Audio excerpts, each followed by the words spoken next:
I'm Robert McBride, and this is Everyday People, a program in which we investigate the lives of people making a difference in our community.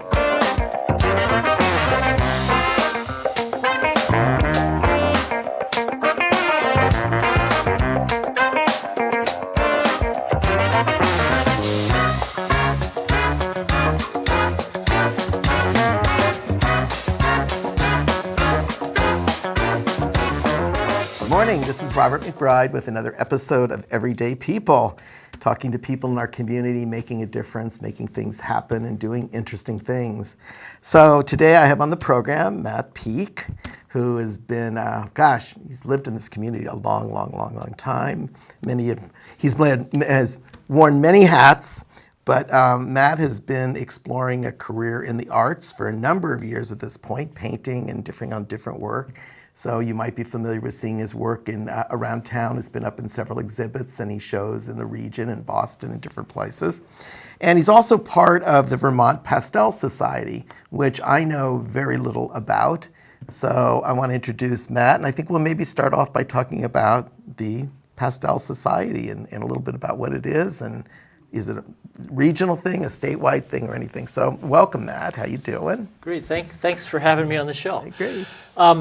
Pastels. Pastels started out being used in artwork back in Leonardo da Vinci's time, and he used them mostly to draw with. But then in the Impressionist era, a variety of artists, Degas and some others, used it as a way to actually start and finish a piece of artwork.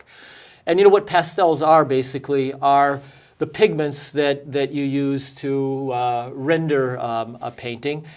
And instead of putting it in an oil, like linseed oil, and applying it with a brush, it's mixed with a binder, water in a binder. The water evaporates, it dries out, it becomes a solid piece of, people call it chalk, but I think it's a little bit more dense of pigment than a piece of chalk might that you use on the street. So basically they're the same pigments that you would use in an oil paint, except in a dry form.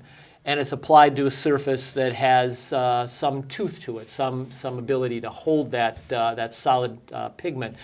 And so you just apply it, and I think the benefit of it is, with liquid media, you have to wait a number of hours for it to dry in order to see what actual value and what it's going to look like.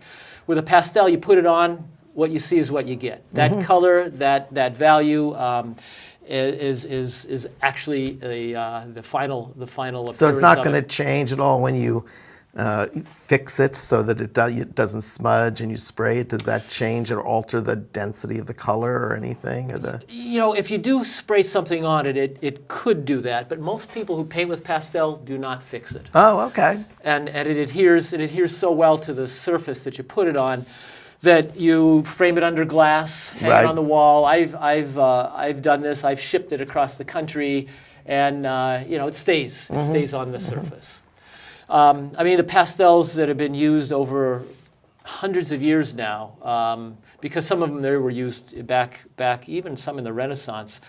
They're still as brilliantly colored as they were back then, and they retain that perfection, unlike oils, which can sometimes crack and so forth. So it's got some advantages in that way, but it does have to be framed under glass. Well, it kind of intrigues me, and when I know that in the Renaissance and earlier they used charcoal and to do these underdrawings for frescoes and stuff, and it's kind of, I just wonder what suddenly made the transition that pastels could be used more effectively. Was it some, industrial thing where suddenly they could bind it in a certain way to hold it, because why weren't they used more often before? And at some point they sort of came onto the scene. Yeah, and I don't know that I know those answers, although, there's dozens and dozens of pastel companies. They all make them a little differently, and I guess they have some advantages. Right. But they're basically the pigments that you would get out of oxides and various plants and minerals, ground up, mixed with cellulose or some binder, and water, formed into a stick, let to dry, and then you have the pigment in a stick. And there might have been some parallel development between paper making and pastels, because I assume most pastels are done on paper. as opposed to vellum or another kind of surface. So maybe as paper continued to develop as a source or something to work on, the pastel thing, the possibility of using it more that way evolved. Yeah, I mean that's certainly true. But I think what's also happened is the number of surfaces to put the pastel on have changed. You take pumice and you grind it to various densities, and then put it in gesso and then apply it to a board, and then now you have in effect a sandy surface to then put the pastel on, and various companies have taken that concept and constructed different surfaces, whether it be paper or more rigid supports to then apply this pigment on. So yeah. So let me get to that question about the pastel societies, because I was going to ask you about the pastels. I mean, do you guys have a special handshake or something? Yeah, that's a big ritual that we use to start our meetings. No, what ended up, I think, happening, and this is certainly true with watercolor and maybe some other medias too, is that various states decided that they would like to organize their pastel painters into a community. Some sense that people who use the same medium would like to hang out with artists who use in this case, the pastel medium. And so the Vermont Pastel Society formed in 1999. And I'm not sure how many people it was. It gradually grew to in the 90s and so forth. And that was several years ago when I joined. It was in the 90s. And I think what happened is that, like all good things, the momentum of things start to bog down sometimes. Right. The idea was to get artists together and get them doing things together, and they had 2 shows a year, Vermont Pastel Society shows, and a workshop or 2 a year where they would invite a person from the United States who had some popularity in pastel painting to give a workshop. And so the people who were part of the Vermont Pastel Society, VPS, would attend those workshops or go to or submit paintings to the show. And if you got your painting into a juried show and you went to the show, you met the other people that did. Right. But by and large, you didn't get together with people all that much. I mean, we live in a skinny state, a long skinny state. It's got a mountain range going down. Right. Does make it. But I mean, is there some kind of preeminent pastel society that started in England in 1749 or something? Or there has to be a precedent. You promised me you wouldn't ask questions I couldn't answer. I'll make it up. Everyone else does. Everyone else. We won't go there. But I don't know that answer. But there are pastel societies, at least around the world. Yeah. And certainly lots in this country. Various states have them, regions have them, so forth. But I guess the idea for why joining a pastel society and why someone would want to, I was just going to take you through that a little bit, because in our case, the VPS, I joined about 6 or 7 years ago, maybe it was 8 years ago, but I didn't even know I had joined. I didn't participate in any of the shows. Good night. I woke up and I've been part of the Pastel Society. Yeah, okay. So every year I'd get a request to renew my membership, and I'd send in my money, and then I'd say, what am I doing this for? Right. But anyway, about 5 years ago, I entered a show with one of my paintings. Okay. And I actually got into the show, and I actually won third prize. So great. So I felt like maybe I had something here. Yeah. And so that brought me to the show. I met some of the other people who were involved in it. And they talked me into becoming more an active member, in which case that's what I started doing. So the first thing I did for a few years was organize the juried shows and the member shows in the state. So now where would those take place, when you were doing them? Yeah. I mean, did you travel a show, or did you establish 4 different shows in 4 different parts of the state? Or what? Yeah, we basically had to find a venue. Okay. And so some people would be receptive and many people wouldn't. Many people booked years in advance and said, yeah, we can give you a show. It'll be in 2020. Okay. You know, something like that. So we had to have a venue. So we have a venue, and then we advertise among our members to submit works. We get jurors to look at the work online and decide who's in, who's out. Then we get a judge to come and actually see the work in the flesh and then make the awards. So basically we did this, and it depended on where we got venues, but we tried to get places in the northern part of the state, southern part of the state, so that people who are far, far away didn't have to travel so far every single year. So we did that for a while, and the president that we had, who kind of was rejuvenating the society, decided she didn't want to be president anymore. And so for a year, nobody wanted to be the president, and you can understand that, right? Nobody, it takes a lot of I think, enthusiasm and motivation to get somebody. Give me an idea of how many members might currently belong to the Pastel Society of Vermont. Yeah, so. I mean, we talk about hundreds? 50, no, about 90. 25? Okay. About 90. Some good amount of people. Yeah, so 90, and when I was part of it, that was about what it was, 90 people, 90 artists. And I guess 3 years ago, when nobody wanted to be the president, it started to decline again, lost that momentum. And I said, what have I got to lose? I'll be the president. So in 2017, I was elected president, unopposed.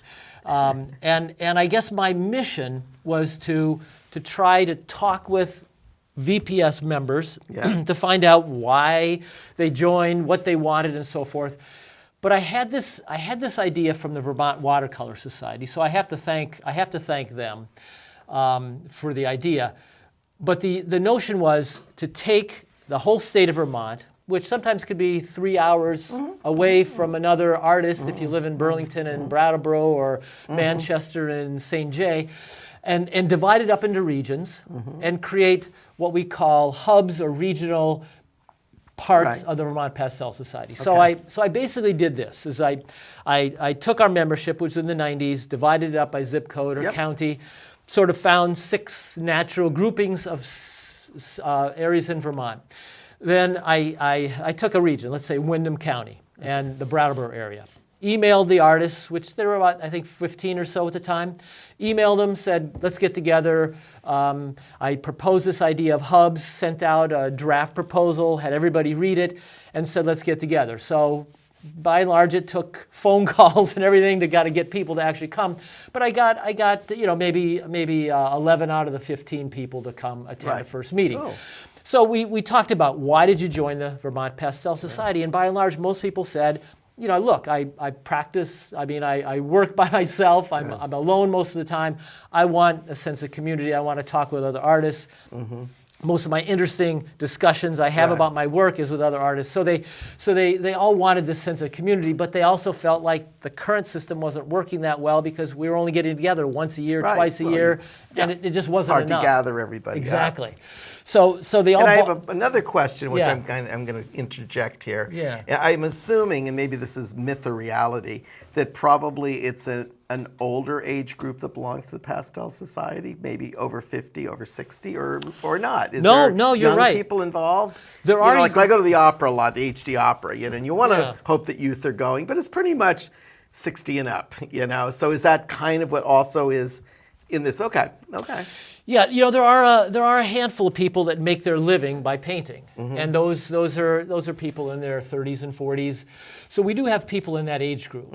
But you're right, most of the people I think are in their 50s, 60s, 70s, 80s, 90s. Yeah, so we do have an older group of people, and sometimes it's not their first job. Yeah. So they may do a day gig and then paint on evenings or weekends. So when you kind of managed to say gather up the Brattleboro or the Windham County group, what did you guys finally kind of do together, or what did you want to do together? Just want to get together and talk, or did you like to go travel to some exhibit of pastels together, or what? No, those are some of the things that came up. We had the meeting, they embraced the concept. Right. Then the idea was to brainstorm activities that we'd like to do, because you get some people together and maybe a majority of them are figurative painters, and they want to hire a model and paint from a model.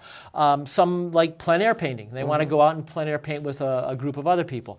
So we brainstormed, and sometimes when I met and brainstormed people, there were 8 or 9 things. Some people had 15 things based on all members and what they wanted. So the idea was, at that first meeting, was to decide, okay, of those 15 things or 10 things, which one next thing are we going to do? And then it was decided, a date was picked, and then the rest of the group that couldn't make the first meeting were communicated with, so that everybody had a chance to say, this is our first activity. And so that's kind of how it all worked with each group. I met with 6 different groups in the region. Oh my gosh. Same So sort what of were thing. the other hubs that you kind of identified? The Manchester, Okay. Bennington one. Yep. Rutland, Middlebury. Yep. Burlington. Yep. Montpelier. Okay. And then Upper Valley. Okay. So you basically, as president, traveled to each one of these Yes. hubs to kind Yes. of create it. And then did they manage to kind of pick up on the enthusiasm and carry it forward? Well, there were I think 2 obstacles. One is it was important to have a hub point person, somebody Yeah, who could absolutely. coordinate all the Absolutely. communications. Yep. Because if you and I were in a hub and you said, yeah, I want to go out and plein air paint, you would then talk to that point person Right. and say, this is what I want to do, who else is interested? So that point person would put out and say, Robert wants to go out and paint plein air, who Right. wants to join him? And then they would get back in touch with you. So this person would coordinate. So that was the first obstacle. Not everybody stepped up to be this point Right. person, but Right. eventually, after Right. moments of painful silence, Yeah. when I asked the question, who wants Right. to be the point person, Right. somebody volunteered. Yeah. So that was the first thing. And the second thing was to get a kind of hub coordinator, somebody from the VPS who would actually work with all the point people. And the idea was, okay, so you do an activity, and then what you want to do is you want to let others in the VPS know what you just did, because they may want to do the same thing. Right. And actually that happened to ours. Somebody got together and had a critique. And I said, let's do that. Yeah. So I emailed our point person and said, let's get together and have a critique session, once a month or so. Bring Right. our paintings in and have people look at them. And so we started doing that. So the point was that coordinator would then send out what called hub happenings, Yeah, okay. describe what was going on in the Bennington hub or the Right. Upper Valley hub or the Middlebury hub. And so once that is going now, it's kind of self-sustaining. Okay. Most of the hubs are doing things. A Great. few aren't doing as many Yeah. things, but it's Are you still actively involved? yeah. Are you the president still? Of the Vermont Pastel Society, yes. Okay. Yeah. Well, there you go. Okay. Well, I mean, kept it's me- like any they've kept me- organizational thing, whatever. You gotta identify the group. You gotta have a passionate person that is gonna, kind of do it. I imagine, the internet and emails. I mean, provided everyone does emails. I don't even know in your group if everyone is hooked up that way. But makes it a little easier to throw the word out to the whole group, because you got Yeah. a group email of all the people that you push the button, and then you can have the ones of the different groups and stuff. So that's Yeah. kind of cool. But I don't want to take up all our time discussing this. But so the Vermont Pastel Society is alive and well. Yeah. You still have about 90 people. No, membership has grown, 120 now. Oh my gosh, fantastic. And some of that might be because people talk about Yeah. this regional hub Right. system and say, Right. we're getting together more, we're doing more. And so for whatever reason, I don't want to take No. that don't. as the reason for it, but we're up to 120 people now. Cool. Yeah. And what is an annual membership fee? Is there a membership fee? Yeah, $40. Okay. And okay. that gets you a free entry into the at least the juried show. So you could submit a couple images. You get to hang 2 or 3 paintings in a member show. Great. And then you get first crack at a workshop that's being offered by a VPS member. Cool. And so what is if someone wants to follow up on this, Matt, what is the website for the Vermont yeah, just Pastel simple. Society? VermontPastelSociety.com. Okay, so you just go to that. You can find out more information. You Yeah. can see how to submit a membership if you want Yes. and get involved in it. That's cool. Right. I mean, it's cool that it's going.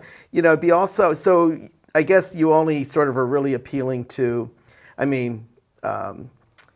would love it if when things come up, if you would even post them on Ramp that the Vermont Pastel Society is meeting or doing that. You could Okay. do that because Okay. maybe there's someone in the area that says, "Oh my God, I'd like to go to that thing," Sure. and then they would Sure. come. So please, I know you are aware of the Ramp. I think you get the Ramp Google group I do. and stuff, And I and use we'd it be for- more than happy if you posted. Okay. Statewide events that are happening with it. Doesn't have to be just Sure. in our Windham County, but it's a good way to get the word out. All right. So I imagine you got involved with the pastel, and I don't know how much time we have left, but we have a little bit of time, so I want to make sure we talk about you as an artist. Okay. So I imagine your interest in the Pastel Society was because you worked in pastels or something at some point, or did you just wake up one morning and say, "Oh, Vermont Pastel Society, I've had a vision. I'm going to become their president." I imagine you had a familiarity with working in pastel a little bit, Yeah, I mean, just briefly, Okay. as a physician, I didn't have a lot of time to make art. Right. I had basically an afternoon a week, and I found out that if I started with a liquid medium, I wouldn't finish enough by the time another week came by, and everything would dry up and all that. But pastels were great. You have sticks. You start your painting. If you didn't finish, you lay the sticks Yeah. out. Those are the sticks you would use to complete Right, your you weren't painting. about mixing the color again per se or Right. anything. It was there. Cool. Right. Okay. So I got interested in pastels because of that, and I liked some of the other properties that we talked about, the immediacy of it and all that. So yeah, I was doing pastels as primarily my work. I did have another experience though that I want to share with people because I think it's been really I think pivotal in my career. I don't know how much time we have left, but I did an activity with a group of artists locally. Helen Hawes, who lives in Dummerston, I don't know if you know her. Tim Allen, the Birch Tree guy, but he's kind of branched out. No pun intended. And we did this collaborative experience. The three of us and a few other artists got together, took out a blank piece of paper, and in Helen Hawes' studio, which she had a lot of different media, we took turns adding to the painting. We ended up at the end of an hour and a half having an abstract piece of work, which then we looked at and turned, and we turned it 4 ways, and were able to find things in it that maybe weren't seen in any other view. So that's like part A, because I guess I learned about the importance of relationships and how relationships change with changing perspective. So then part 2 was I was out visiting my son in a hotel, went to an art exhibit, happened to be in a hotel with a balcony, went out on the balcony to take a break, looked down, and there was a swimming pool. People got out, people dried off. It was just a wonderful way to watch people and watch and I'm a figurative artist, so I love people, poses, and postures, and so watching someone from above, Right. you don't get interrupted. Nobody Right, looks up. right, You can right. watch Yeah. at length, and it also was a perspective that didn't have one orientation, Right. and it could be turned. So I guess what happened was I started on this kind of series of paintings, which I like to show one now. Sure. Which takes advantage of those 2 properties of the turning and the relationships changing, and the overhead view of a scene. Okay. And so I brought this piece in here. Okay. I I'll imagine we prop it just up. kind of put it up somewhere. I think we're catching it. Yeah, we're Yeah. doing okay. Yep, Brian's Yeah. giving us the high sign. And you And- got to describe what's happening because this will Yeah. be played on Wool FM. People are not going to be able to see the painting. Yeah. Or do you want to describe it for us? No, I think you should. Well, it looks like we have 4 musicians. I don't know if they're the same musician or not. I see what looks like a saxophone, and they're dressed kind of in purple tops, and it looks like they're standing on top of a keyboard or 2 keyboards. It looks very much like that. And it's from above. We're looking down at the painting. We're looking down at the figures from above. Yeah. I mean, perfect. The idea is that I take pictures of people from bridge tops, balconies, overhangs, any place that I can get, and I love to see the various ways people walk, pose, and move, and then I compose by gesture. So gestural, figurative work, and so I take an irregular shape, Okay. which is the figure. the organic shape, and I put it on a geometric grid or background. So in this case, I don't know what came to me or why it came to me. Normally I put tiles or various specific floor patterns, but this time I thought, okay, put it on a piano keyboard, actually two keyboards that are facing each other. This saxophonist was from Chicago. You know, I was at a train stop and just hung out, and he came and started playing. So I got him, a couple people from New York, another person from somewhere else, who knows where. But I just wanted two people together, two people apart. I wanted some sense of interaction and sort of dynamism. So some people are moving, some people are stationary. So there's a lot of contrasting things. Well, also being able to look from above, it makes us focus on a different spatial relationship between the figures. Looking down, the space, we read the spaces between the figures a lot more strongly in a different way. So you know, with a pastel. And I've been given the high sign, so we have a few minutes left. Okay. So I'm just going to do one turn of it. I turn it 90 degrees, and this is the same figures. It's the same background. But I think your eye, or one's eye, goes to a different part of the painting or sees it in a different way. And things that weren't seen in one orientation get seen in another. And I guess the advantage of sort of painting from above is that opportunity to turn it and see it in different ways. And I guess one last thing, and I'll just set this down right now, is I've gone to painting these in larger formats, oil paintings on a 3-foot by 4-foot canvas. Okay. And I've developed a frame that can actually rotate on the wall, which then allows not only a person to turn the painting any direction, but it gives the person or gives the viewer a chance to interact with the piece and spend time with it in the gallery or the home setting. So it has that advantage of letting people touch an artwork and turn it and look at it and spend time. So you're continuing in that vein and exploring that part? Yeah, I've done that for a couple years. Great, and probably will continue in some way. Now, you must have a website. Do you want to share that with the audience? Sure. It's mjpeake.com. Great. Yeah, so no, this is cool. So we just started to scratch the surface. We got way into the Vermont Pastel Society, which is the vermontpastelsociety.com. Is that what you do? Correct. You can learn about that. And then if we want to learn more about Matt's paintings or be in touch with him or follow up more discussion, it's MJ Peake, Peake. Oh, no, I'm reading something. mjpeake.com. .com. Yes. Right. Great. Well, thank you for coming on the program. I'm so happy to have you. And you got to let us know when another show is coming up. And like I said, take advantage of the RAMP Google group and the audience too. If you're not subscribed, the Rockingham Arts Museum Project maintains a Google group that you sign up to it, doesn't cost anything, and you'll get announcements about art events happening. And then once you're a member, you can also post those art events yourself. So if you go to the RAMP website, www.ramp-vt.org, you can subscribe to that and see a little bit more what's going on in our community. So I want to thank Matt for coming on the program. I also want to thank Fact TV for being such a great resource in our community that we can explore different things happening. And I want to thank Chroma Technology, First Light, formerly Sovereignnet, the Vermont Arts Council, the National Endowment for the Arts, for helping to underwrite RAMP. Until the next time, I'm Robert McBride with Matt Peake. Thank you.